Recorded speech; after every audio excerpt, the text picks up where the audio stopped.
Ok.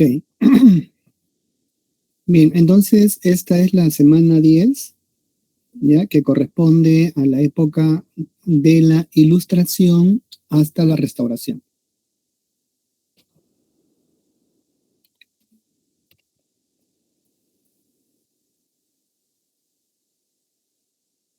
¿Se ve, no? ¿Se ve la imagen? ¿Me confirman? Sí, profe. Ok. Bien, primero señalemos la importancia que tiene la ilustración. ¿Ya? Como recordarán, la ilustración fue un movimiento intelectual, ¿no? Propio del siglo XVIII, aunque tiene sus orígenes en el siglo anterior, ¿no? En el XVII. ¿Ya? Y básicamente, ¿no? Como movimiento intelectual, sentó las bases del pensamiento moderno actual. ¿Ya? Por ejemplo, ¿no? Si nos hacemos una pregunta, ¿de dónde nacen los llamados derechos humanos? Bueno, nacen con la Ilustración. ¿Ya? Estos filósofos comienzan a pensar que los derechos del hombre no son derechos que son concedidos por el monarca como se pensaba en la época absolutista. ¿Ya? En época absolutista se pensaba que las personas nacían con derechos, pero que estos eran concedidos por el monarca, ¿no? En cambio, ¿ya? Y ese es el cambio más trascendental, en la Ilustración se considera ahora que las personas nacen con esos derechos, es decir, que les son innatos. Por eso, ¿no? Que la Ilustración y más tarde ya la Revolución Francesa van a dejar sentada, ¿no? De los llamados derechos de primera generación. ¿Ya? Entonces ahí radica su importancia, ¿no? Y como vemos en este cuadrito, ¿no? Ahí está la definición, ¿ya? Podemos ver también la separata en el problema, pero yo creo tenerla en este cuadrito, ¿no? Porque recordemos que en el siglo XVIII, si bien es cierto, ¿no? Hay todo un movimiento de letras, ¿ya? Voltaire, Montesquieu, ¿no? Diderot, ¿no? Rousseau, escriben, ¿no? En Francia, ¿ya? Pero también en el resto de los países de Europa, ¿no? Estamos hablando en Inglaterra, Edward Gibbon, ¿no? En Escocia, David Hume y el mismo Adam Smith, ¿no? Que forma parte de la escuela clásica. ¿Ya? En Alemania está Manuel Kant, ¿no? En fin, y otros ilustrados más, en España también.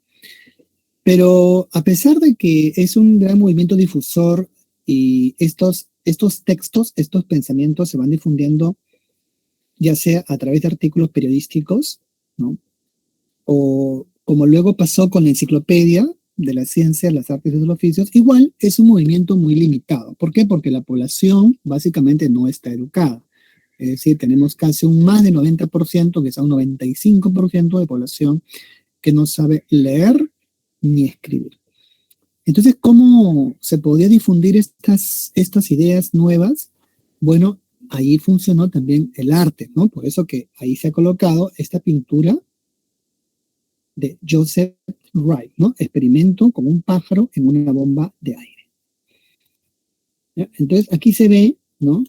Cómo el arte también cumplió un papel fundamental, ¿ya? Y también es una expresión de la ilustración, debido a que las personas se guiaban más, ya que era la mayoría que era iletrada, por una imagen que por los textos, ¿no? Recuerden que los textos en esos tiempos eran muy caros, ¿no? No es como ahora que, bueno, tú puedes encontrar un libro de papel bulky, te puede valer pues 10 soles, ¿no? Incluso hay libros que venden a un sol, ¿no? En Amazonas yo he visto a un sol los libros, un sol, ¿eh? O sea, menos de un pasaje. Y en cambio en esa época no, porque el papel era caro, ¿no? Entonces hablamos de papel de algodón y obviamente, por ejemplo, si vemos el precio de la enciclopedia, ¿cuánto creen que valía la enciclopedia? A ver, tengo un cálculo.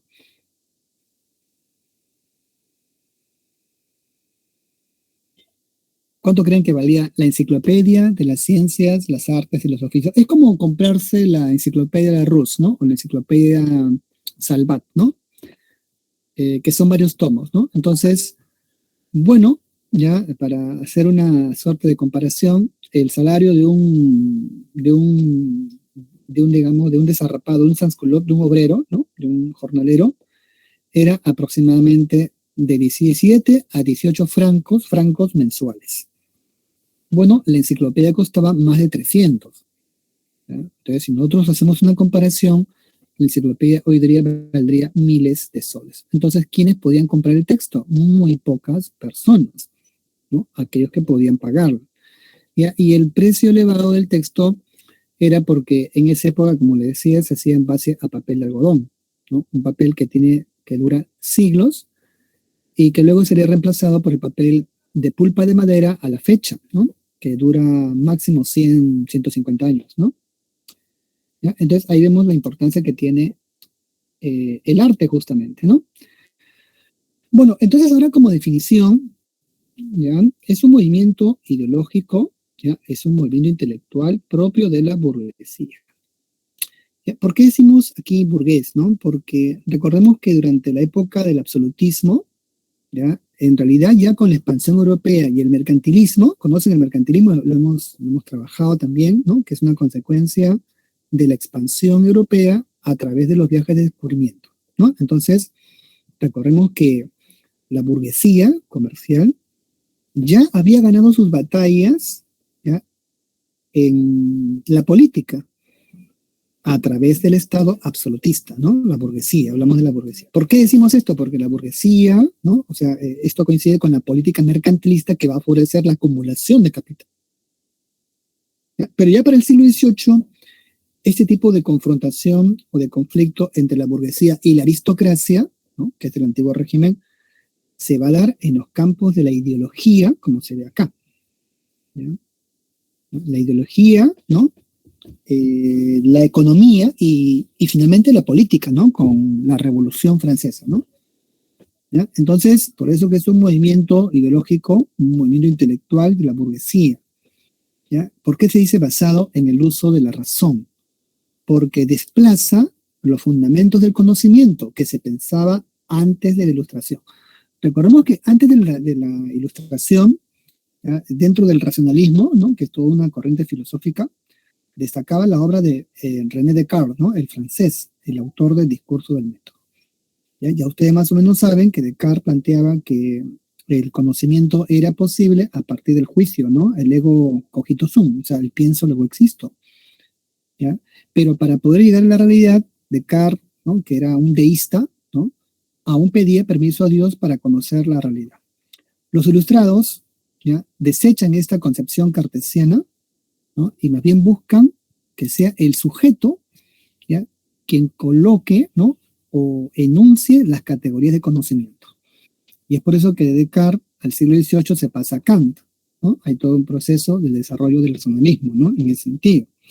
¿Ya? Así que ya la revelación divina es dejada a un lado y más bien se usa la razón, los juicios que permitían promover el pensamiento crítico, ¿ya? ¿Para qué? Para reformar la sociedad y la política del antiguo régimen. Y este cuadro que hemos puesto acá, porque es un experimento, miren, mecánico, ¿no? O sea, los ilustrados de esta época buscan mostrar la importancia que tiene la mecánica, ¿ya? Y que acá yo lo he puesto, ¿no? Más adelante, ¿no? Este es creo que es mejor, el mejor cuadro de Joseph Bright es esta, ¿no? ¿Ya? Un filósofo dando una lección del planetario. Y aquí, por supuesto, estamos tomando también las ideas de Thomas Jefferson, ¿no? Recuerdan que para los ilustrados, Jefferson lo era en las 13 colonias. Ellos que buscaban, como Galileo, comprender cómo funcionaba el universo. ¿Ya? Recuerden que Descartes había dejado una gran duda, ¿no? Para Descartes, el mundo, el universo es una máquina gigantesca, ¿no? O sea, es un mundo compuesto por grandes máquinas donde los animales todos son máquinas, ¿no? Y tenía una lógica y un funcionamiento perfecto. Entonces, los ilustrados lo que buscan es saber cómo se produce cómo funciona el universo, porque sabiéndolo, según ellos pensaban así, se podía cambiarlo. Y claro, miren, ¿no? No es necesario saber leer para enseñarle a una persona a través de la imagen lo que significa el cuadro, ¿no? Es sencillo. ¿ya? Un profesor, miren, ¿no? Aquí se ve un poco las ideas de Rousseau también, ¿no? Dicta una lección, ¿no? sobre el sistema planetario, ¿no? Un ayudante, que es un joven, seguramente un joven estudiante, anota, ¿no? ¿Ya? Los demás preguntan, o sea, los alumnos preguntan, los discípulos preguntan. ¿Y qué hacen estos dos niños acá? Se supone que es un experimento de científicos de la universidad, ¿no? Se supone, ¿no? O sea, es como que vayamos a la universidad y veamos de repente niñitos en el aula, ¿no? Claro, eso significa que los ilustrados pensaban que el conocimiento y el futuro estaba en los niños. Por eso que si vemos en el plano central, la luz cae hacia a ellos, que observan el experimento, ¿no? Con atención. ¿Ya? Y los jóvenes también aquí, ¿no? Y el fondo, si vemos acá el fondo, ¿no? Aquí se ve la técnica que también utilizó Leonardo en el Renacimiento, el juego de luz y sombra, ¿no? La biblioteca. O sea, el libro como fuente del saber. ¿Ya? Por eso que los cuadros de Joseph Bryce se han puesto allí porque son... Bueno, este cuadro yo lo he puesto, pero el original del PPT es el que está acá, ¿no? Este de acá.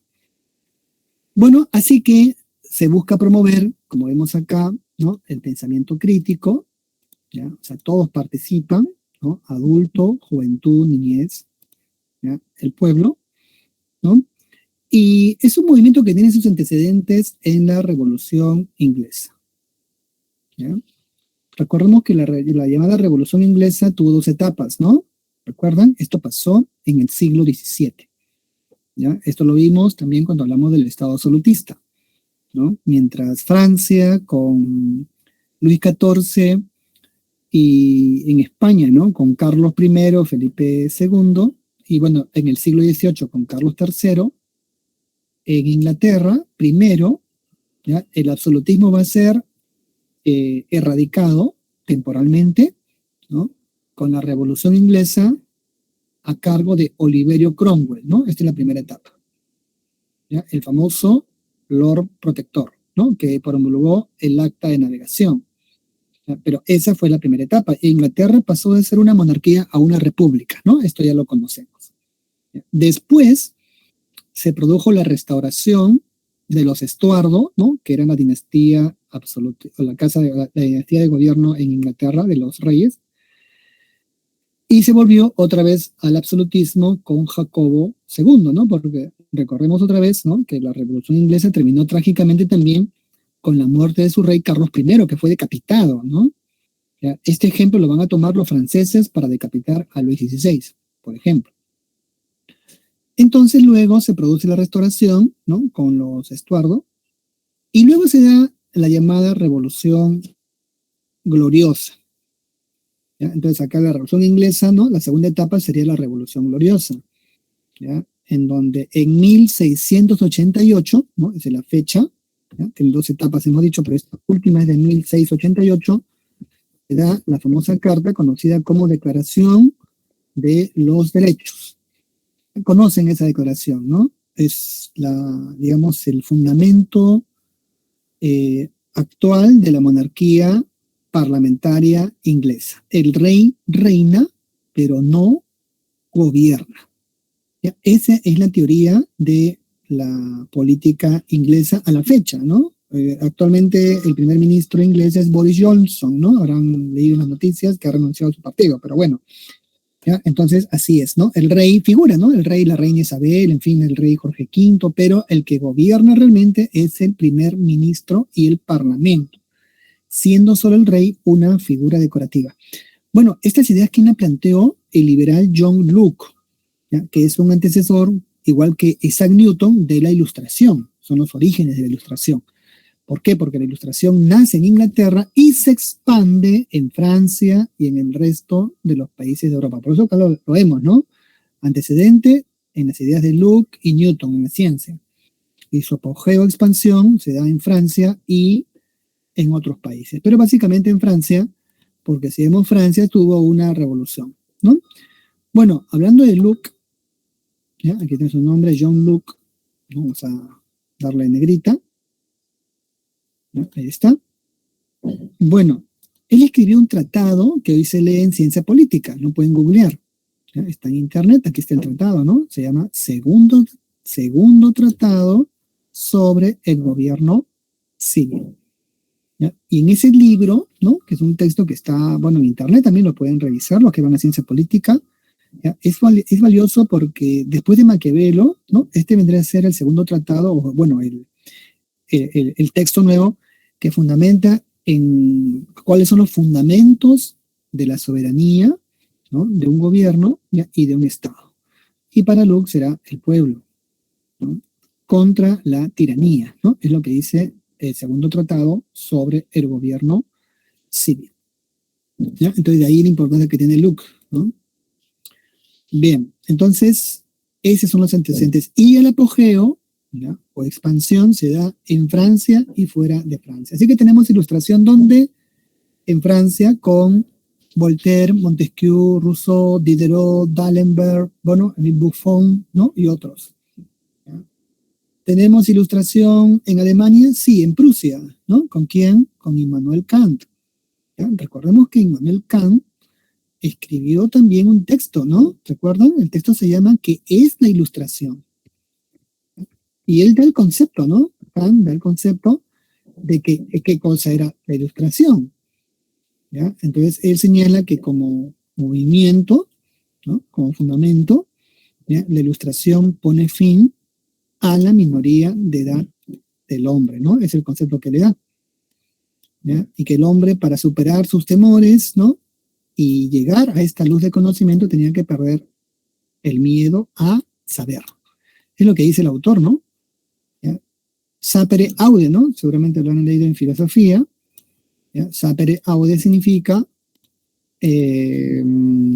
atrévete a saber, pues, ¿no? Atrévete, ¿no? A saber, obviamente, ¿no?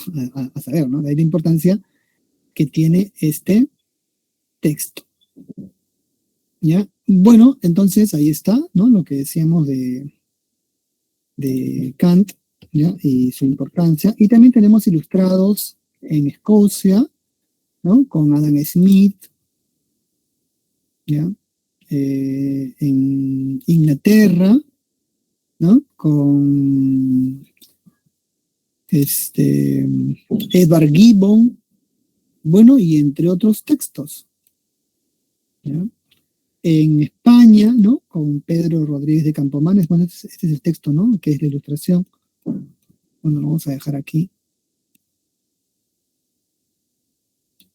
¿Ya? Y acá, ¿no? Que vaya a filosofar aquí, ¿no? Bien, entonces, pero en Francia adquirió un espíritu más crítico contra el absolutismo, porque finalmente va a desembocar en lo que nosotros vamos a llamar la Revolución Francesa, ¿no? Esto es bien conocido. Bien, ¿ya? Entonces esto respecto a la definición, y bueno, aquí está el impacto, ¿no? Es una ideología, ¿ya? Impulsadora de las grandes revoluciones burguesas. ¿Por qué se dice que es una ideología si sabemos que el concepto de ideología es una definición sociológica, ¿no? Que podría significar una falsa conciencia? Lo que pasa es que recordemos que dentro de las escuelas económicas, ¿no? Los ilustrados o Smith, en este caso el liberal, señalaba pues que o proponía un libre comercio, ¿ya? Un libre comercio bajo la idea de que este libre comercio iba a beneficiar de manera mágica, ¿no? Habrán leído un poco esto, a la población, a través de algunos principios como el egoísmo virtuoso, satisfacer las necesidades personales, individuales, etcétera, ¿no? En fin, ¿ya? Sobre todo el individuo, ¿no? El librecambismo individual. Sin embargo, pero esta ideología o esta idea, ¿no? Una ideología, no tomaba en cuenta o señalaba, por ejemplo, que las economías corporativas, ¿ya? Eran negativas para el progreso económico. Cuando eso no había sido así, porque recordemos que desde el siglo XVI, el XVIII, bajo el mercantilismo, se van a formar las economías modernas, ¿no? De los estados absolutistas, ¿ya? Y luego ya cuando estas potencias son industriales, con la revolución industrial, recuerden que Inglaterra dirige la revolución industrial, ellos ahora buscan tratar de justificar por qué Inglaterra debe venderle a todo el mundo. No dicen claro Inglaterra, pero se supone que Inglaterra es el país privilegiado del siglo XVIII. Ya, Eh, Básicamente, cuando hablamos de esa diferencia, ¿ya? Es una cuestión más de tipo de tiempo, ¿no? O sea, el absolutismo vendría a ser la forma de gobierno, ¿ya? Sin parlamentos, o sea, un gobierno autoritario. Y el antiguo régimen viene una cuestión más cronológica, ¿no? Pero están relacionadas en la medida en que el absolutismo está dentro del antiguo régimen, ¿no? Y le corresponde, ¿ya? Ese antiguo régimen se supone va a ser reemplazado, ¿no? Por la época republicana, ¿no? Y el absolutismo por el gobierno de la república, ¿no? Claro, o sea, el absolutismo por el gobierno de la ciudadanía, ¿no? De la monarquía parlamentaria en Inglaterra y en el caso de Francia con el primer sistema republicano, ¿no? Que se impone con la República Jacobina, ¿no? Pero eso lo vamos a ver después. ¿Bien? Gracias por tu pregunta. Bien, entonces ese va a ser el impacto, ¿no? De las famosas o las llamadas, pues, ¿no? Movimientos de la burguesía, ¿no? Que van a cambiar la política de ese entonces. Bueno, ¿ya? Entonces esto ya lo hemos explicado también, ¿no? Este cuadrito me encanta mucho, ¿no? Porque de este cuadro podemos hablar horas, ¿no? Miren los detalles, pero en fin, ya eso ya es mi especialidad. Y acá tenemos algunas características, ¿no? Liberalismo, así es, ¿ya? ¿Qué significa esto? Que los ilustrados están convencidos o tratan de fundamentar o explicar que una de las formas de ejercer la libertad, ¿no? Es mediante la libertad política con la división de poderes. Ese es uno, ¿ya? Entonces, liberalismo es libertad política, ¿no? Como diría Montesquieu, ¿no? Aquí está, ¿ya? La división de los poderes del Estado. ¿Para qué? Para evitar el absolutismo, ¿ya? Porque un gobierno absoluto, según los ilustrados, es un gobierno tirano, ¿no? Lleva a la tiranía, ¿ya? Porque el rey es caprichoso y hace lo que se le da la gana, ¿no? Por eso que proponen la libertad o la división de poderes, ¿no? Libertad política, ¿ya? Segundo, proponen la libertad de elección. Esto lo va a hacer Rousseau, ¿no? Recuerden que Rousseau propone en su contrato social que el poder no emana del rey, sino emana del pueblo, ¿no? Es lo que se conoce como soberanía popular, ¿no? Así se le conoce, ¿ya? Entonces, ese es uno, el liberalismo, ¿no? Y en el caso de la economía, ¿ya? También hablamos de un liberalismo económico mediante el libre cambismo, ¿ya? Y claro, ahí está la obra de Adam Smith, ¿no? Adam Smith fundamenta el por qué las naciones deben practicar el libre cambismo, ¿ya? Y porque es una de las formas de ejercer también la libertad individual, ¿no? De elegir el consumo y, bueno, y satisfacer sus respectivas necesidades. Lo segundo dice teoría del buen salvaje, ¿ya? Esta fue enunciada por Juan Jacobo Rousseau, ¿no? Entonces aquí podemos poner unas flechitas, ¿ya? Entonces, por ejemplo, ¿no? Para hacer un ejemplo nada más.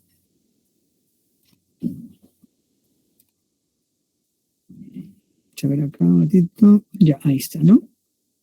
Entonces, esta, por ejemplo, ¿ya? De la teoría del buen salvaje fue enunciada por Juan Jacobo Rousseau, ¿no? ¿Ya? ¿Qué es lo que dice Rousseau con este fundamento? ¿Ya?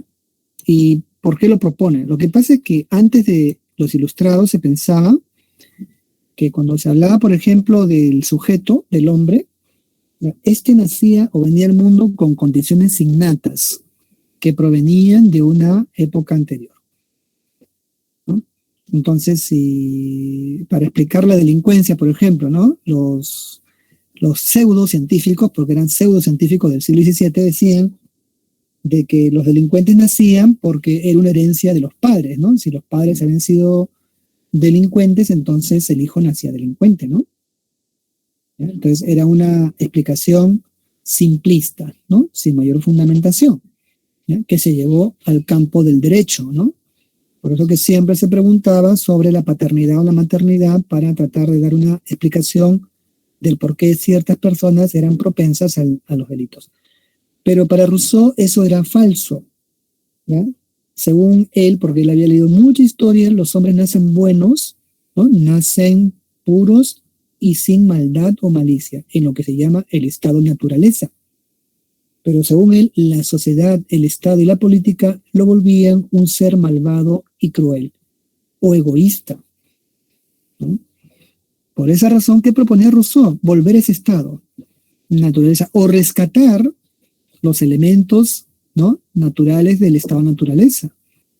¿Ya? ¿Para qué? Para que el hombre no pudiera cometer estos delitos, ¿no? O mejorar la condición de los seres humanos. Por eso proponía un nuevo contrato social. ¿Qué significa esto? La igualdad ante la ley. ¿Ya? El contrato social viene a ser la Constitución, ¿no? Una suerte de mecanismo regulador que regulara tanto el accionar del monarca como el accionar del pueblo. Bueno, eso está en el librito. ¿Ya? Lo tercero, primacía de la razón, ¿ya? Un principio fundamental, ¿no?, de la filosofía como forma de llegar al conocimiento. ¿Ya? Así que la razón se basa tanto en los juicios sintéticos al estilo de Kant, ¿no? O sea, los juicios y los conceptos o el método, ¿no?, que el autor va poniendo para explicar el fenómeno, ¿ya? Pero también, ¿no?, la razón como un medio para poder llegar a la verdad a través de la experiencia, ¿no?, que fue, por ejemplo, el empirismo propuesto por Diderot, ¿no? También el utilitarismo del conocimiento, que significa que el conocimiento debe extenderse hacia la comunidad. ¿Ya? El conocimiento es útil y no puede quedarse ni en asuntos privados, ¿no? No puede quedarse por ahí escondido, sino que debe servir a la sociedad, ¿no? Y cuarto, ¿no?, como se lee, fomenta un espíritu crítico. ¿Ya? Todo es sometido a la crítica, ¿ya?, algo así, ¿no? Todo es sometido a la duda de metódica, yo diría, pero en fin, todo es sometido a la crítica. ¿Ya? Nada escapa a la crítica, ni la sociedad, ni el Estado, ni la cultura, lo cual se va a ver en la obra de estos ilustrados, ¿no? Por ejemplo, el mayor crítico va a ser Voltaire, ¿no? Ahí lo dice. ¿Ya? Ustedes han visto sus obras, ¿no? Solamente Voltaire es un autor, pero completo, ¿no? Escribió de todo, ¿ya? De historia para jóvenes, para adolescentes, para niños, para adultos, ¿no? Su obra fue muy difundida por esa razón y al final tuvo muchos reconocimientos, ¿no? Obviamente nadie podía negar la gran habilidad o el grado multifacético que tenía el autor, ¿no? Y se ven parte de sus obras, ¿no? Él es autor del Cándido, de las cartas filosóficas, de la historia del Imperio de Rusia, del siglo de Luis XIV, de su ensayo sobre las costumbres y el espíritu de las naciones, bueno, de muchos cuentos, es una gran cantidad de volúmenes, ¿no? Y volúmenes de textos, ¿no? Bueno, entonces es el espíritu crítico, ¿ya? Y optimismo, ¿no? Fe en el progreso. ¿Ya? ¿Qué significa? Que se desecha la vieja idea pesimista de que el hombre está condenado, ¿no? Más bien los ilustrados creen en el futuro, ¿no?, y el progreso del hombre y la humanidad. Bueno, estas son las características. ¿Qué proponían ellos entonces?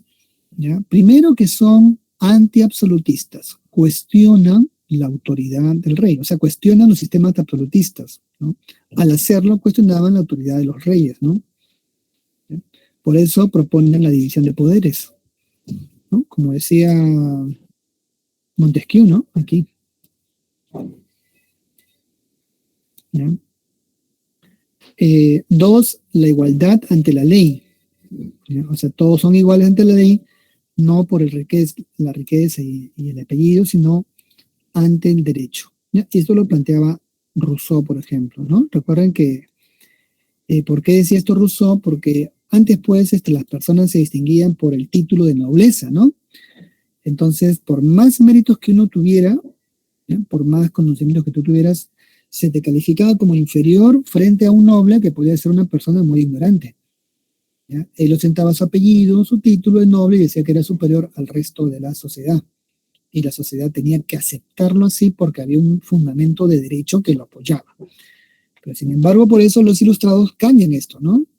¿ya? Van difundiendo la idea, ¿no? De que los hombres nacen iguales y en efecto se apoyan mucho en la historia, ¿no? Ellos señalan pues, que los hombres en los comienzos de la humanidad, y era cierto, todos habían nacido iguales, ¿no?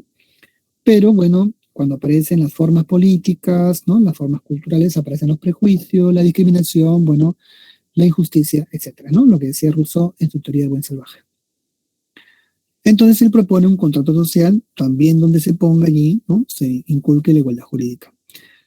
El respeto por los derechos naturales, ¿no? Estamos hablando de los derechos humanos, ¿ya? Los derechos con los cuales uno nace, no te lo concede el rey, ¿no? Como lo hemos explicado, ¿ya? Un derecho a un nombre, ¿no? Un derecho a la vida, ¿no? En fin, ¿ya? Es decir, si tú naces con un nombre, nadie te puede cambiar el nombre, ¿no? Es un nombre que te han dado tus padres, un derecho humano, ¿no? Esto luego se va a llevar, por ejemplo, ¿no? Los políticos de la República Francesa la van a llevar a la Declaración de los Derechos del Hombre y del Ciudadano, que, como ustedes sabrán, son o representan los derechos de primera generación. Bueno, el librecambismo, ¿ya? ¿Por qué se produce? ¿Por qué promueven esto? Como es Adam Smith, lo que sucede es que Inglaterra, esto viene de Inglaterra sobre todo, está experimentando, recuerden, en 1750 en adelante, la primera revolución industrial. ¿Ya? Su industria ha crecido. Los demás países no están en la revolución industrial, van a ingresar después, ¿no? Así que se promueve entonces la libertad de comercio, ¿ya? Como fundamento del desarrollo. Pero obviamente esto era básicamente para Inglaterra porque los demás países pues no tenían todavía el motor industrial que Inglaterra tenía, ¿no? Estas máquinas, Jenny y las otras más que crearon David Wright y James Hargreaves, ¿no? Esta despepitadora de algodón, ¿no? Eran secretos tecnológicos. Después, mucho tiempo después fueron conocidos, ¿ya? Pero en esa época eran secretos que lo guardaban estos científicos de esa época, ¿no? Para su respectivo país. Y bueno, un Estado laico. ¿Qué es un Estado laico? Una separación total entre Estado e Iglesia. ¿Ya? En el antiguo régimen, ustedes recordarán que hay un principio, ¿no? ¿Cuál es ese principio? El providencialismo, ¿no? ¿Qué significaba, ¿no? O qué indicaba el providencialismo? Que el hombre gobierna bueno, los reyes, ¿no? Los reyes gobiernan por voluntad divina, ¿no? Entonces se da una suerte de justificación, ¿no? Que explicaba el porqué de la bondad de la monarquía, ¿ya? Y su carácter inalienable, porque había sido colocado por la divina providencia, ¿no? Por la divinidad, ¿ya? Entonces, ese era uno de los principales fundamentos del absolutismo, ¿no? Entonces, justamente para separarlo, ¿no? Y también de esta manera separar la cultura de la política, los ilustrados promueven un Estado laico. Esto lo promueve, por ejemplo, Kant. ¿Ya? Kant, bueno, y lo mismo puesto, tiene un libro, ¿no? En su libro, La religión y los límites de la razón, señalaba la separación, ¿no? De estas dos instituciones. Bueno, ahí tenemos a los representantes. ¿Ya? Nosotros podemos señalar o hacer una secuencia temporal, ¿ya? O sea, en una línea de tiempo podemos poner origen, expansión, ¿ya? De la ilustración, ¿ya? Origen, expansión y crisis de la ilustración también, ¿no? Entonces, origen Inglaterra, ¿no? Ya se ha dicho, a través de la obra de John Locke, ¿no? Y la Revolución Francesa. Expansión, ¿ya? Expansión a través de la obra de los franceses, ¿no? Como vemos acá, ¿ya? Difusión, cuando se difunde a Norteamérica, a España, bueno, a los países, ¿no? A Inglaterra, bueno, a Rusia, ¿no? ¿Ya? A Perú, recuerden que no solamente fue Europa, también fue América, ¿no? En Norteamérica están John Adams, está Thomas Jefferson, ¿no? Famoso líder de la independencia de las 13 colonias, también fue un ilustrado destacado. Y bueno, para el caso Perú se señala que, aunque esto también ha sido estudiado ya, se ha criticado un poco, pero también se señala que hubo algún tipo de ilustración que llega a través de un periódico, ¿no? El Mercurio Peruano. Una ilustración a la peruana, algo así, ¿no? Una suerte de movimiento ilustrado. Y en el caso de España, una ilustración cristiana, en fin, ¿ya? Pero en todo caso son, como le digo, teorías, ¿no? Que se habla de una ilustración fuera de Francia. Entonces, esta es la expansión de la Ilustración. Y la crisis de la Ilustración será en el siglo XIX. ¿Por qué decimos que en el siglo XIX? Porque Napoleón Bonaparte, ustedes saben que Napoleón Bonaparte busca llevar la Ilustración, ¿no?, a los países de Europa a través de las guerras, ¿no? Esto lo sabemos, ¿no? Sus guerras, ¿no? Las guerras napoleónicas, ¿ya? Recuerden que ya para esta etapa la llamada Revolución Francesa había finalmente terminado, ¿no? Pero Napoleón, ¿ya?, bajo esta idea de querer educar a la fuerza, ¿no?, con estos valores al resto de la sociedad europea, inicia sus campañas militares. Obviamente que Napoleón no creía en la Ilustración, ¿no?, porque él más bien criticaba a los ilustrados, ¿no? Le decía que eran ideólogos, ¿no? O sea, le decía que ellos eran no científicos, sino que eran ideólogos, que estaban equivocados, ¿no? En fin, etcétera, etcétera, etcétera, ¿no? Así que en el fondo lo que buscaba Napoleón era enfrentarse al poder al poder industrial de Inglaterra para favorecer el poder industrial de la burguesía francesa, ¿no? Obviamente, ¿ya? Pero bueno, entonces